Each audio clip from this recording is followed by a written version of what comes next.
Audio Jungle.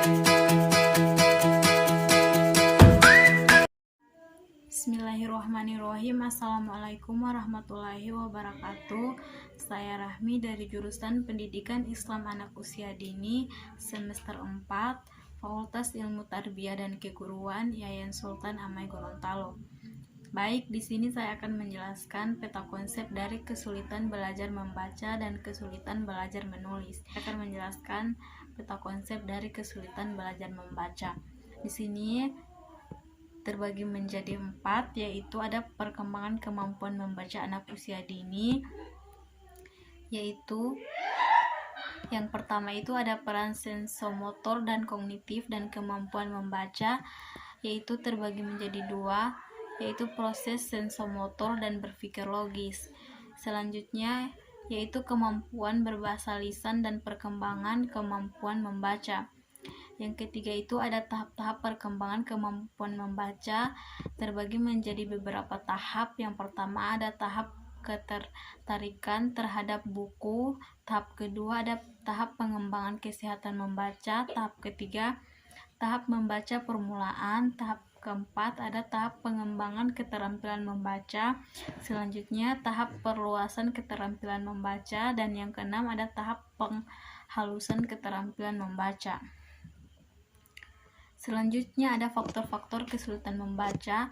Itu ada beberapa faktor, yang pertama faktor fisik, yang kedua faktor psikologis, yang ketiga faktor sosial ekonomi. Selanjutnya faktor yang keempat ada faktor penyelenggaraan pendidikan yang kurang tepat. Selanjutnya yang ketiga ada disleksia dan kesulitan membaca, yaitu ada terbagi menjadi 3. Yang pertama itu karakteristik disleksia dan kesulitan belajar, yang kedua identifikasi disleksia, yang keempat itu ada pengaruh negatif disleksia. Kemudian yang keempat ada penanggulangan kesulitan belajar, itu bisa melalui 3 cara. Yang pertama ada strategi peningkatan pengenalan kata dan membaca lancar. Di sini bisa menggunakan program membaca dengan metode D-STAR. Yang selanjutnya yaitu program membaca khusus kelas remedi. Yang pertama bisa menggunakan metode Gillingham Stillman. Yang kedua bisa menggunakan neurological impairs. Selanjutnya menggunakan metode Henge-Kirk. Selanjutnya yaitu selanjutnya yang ketiga ada peningkatan kemampuan pemahaman isi bacaan.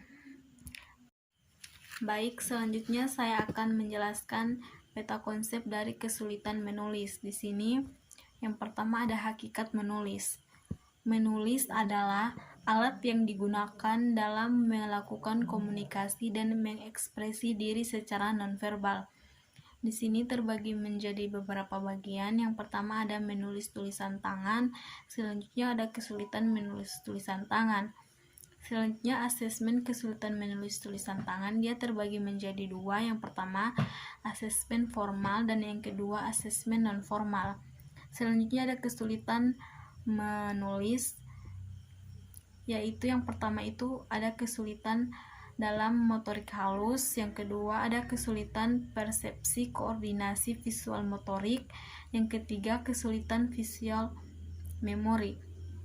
Yang ketiga ada penanggulangan kesulitan menulis, bisa melalui beberapa metode. Yang pertama itu ajarkan kembali